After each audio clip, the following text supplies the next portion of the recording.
Life itself is the most wonderful fairy tale. Wise words from one of Denmark's most celebrated authors, Hans Christian Andersen. Andersen often frequented the picturesque Brønnums Hus in Copenhagen. Dating back to 1866, the building has a long history and has been long recognized for its unique atmosphere of design and creativity. When we were offered to furnish the building, we knew that every carpet needed to be a work of art.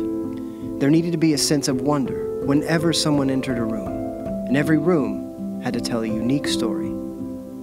The project is a combination of standard and custom designs, using Tom Dixon's industrial landscape collection as a foundation, combined with designs tailored to the requirements of each room. The result? A modern office club that is both sophisticated and playful. At Brønnums Hus, Aya carpets ensured an atmosphere of luxury, with just a hint of mystery.